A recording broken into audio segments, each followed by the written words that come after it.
তোমা সঙ্গে ইমাম দুটি ভাই ভক্তিপূর্ণ সালাম আমার মদিনায় পাঠাই।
সরকার ভক্তিপূর্ণ সালাম যাই রাখিয়া দ্বিতীয় উস্তাদ সালাম রাখিয়ার নামটি মধুবনিয়া।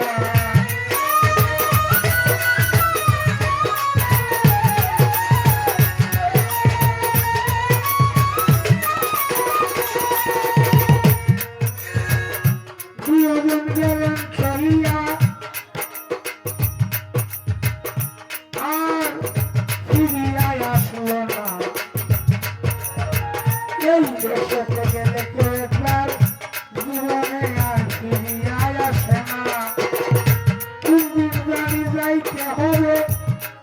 আমার দায়িত্ব নাই জানা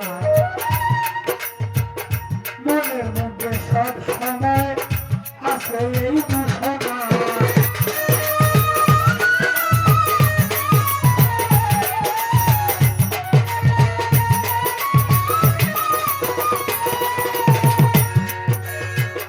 পৃথিবীতে যাই করেন একটি কাজ সকলকে করিয়া যাই মানা, মাতা পিতার সঙ্গে কেহ ইয়াদবি করবেন না।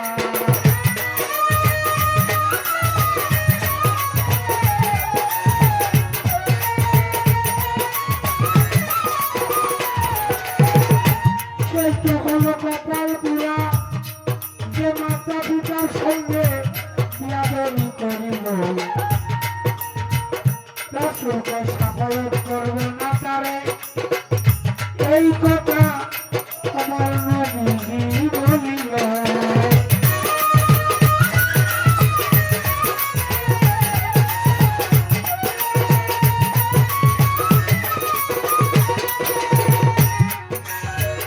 সকলের কাছে আমি দুয়ার ইচ্ছা চাই, আমার জন্য দোয়া করবেন সবাই জানাই।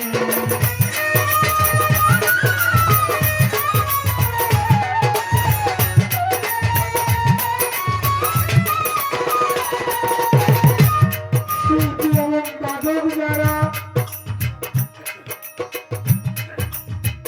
সকলের প্রতি আমার তৃতীয় শুভেচ্ছা মনের দুয়ারে এই কথাটা শুভ সন্ধ্যে সালাম সরকার করিল।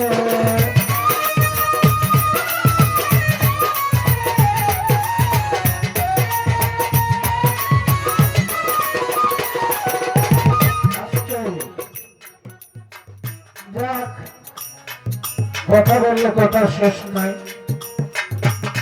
কথা এমন এক জিনিস লহর উঠলে গেলে কইতেই মনে চায়, কিন্তু সব কথাই কথা না, সব গানই গান না, সব বাজনাই বাজনা না, সব মানুষের মানুষ না। কেমনে জালাল বলছে শুধু হাতটাও নিয়ে জন্ম নিলেই মানুষ বলা যায় না, তারে হইতে প্রয়োজন পারে। মানুষটা আরো জাহিল্লা আছে যে নবীর চেহারা একবার দেখলে স্বপ্ন যুগে একবার দেখলে দুজক হারাম, আর সে প্রতিদিন দেখছে, কিন্তু একদিনও সে সুদৃষ্টিতে দেখল না। এরকম গজব দিয়ে পাবলিক আবু জাহিল। তো সকলকে আমি অনুরোধ করবো, যেই যা করেন অন্তত মাতা পিতার সঙ্গে কেউ বিয়াদবি করবেন না। দয়াল নবী ওনার জীবন স্কুলিতে আছে, উনি বলেছেন আমার একটি দুঃখ, একটাই জিনিস অপূরণ রয়ে গেল, যে আমি মাতা পিতার সেবা করতে পারলাম না। জীবনে সবচেয়ে বড় দুঃখ ছিল আমার নবীর এইটা। তো যাদের মাতা পিতা আছে,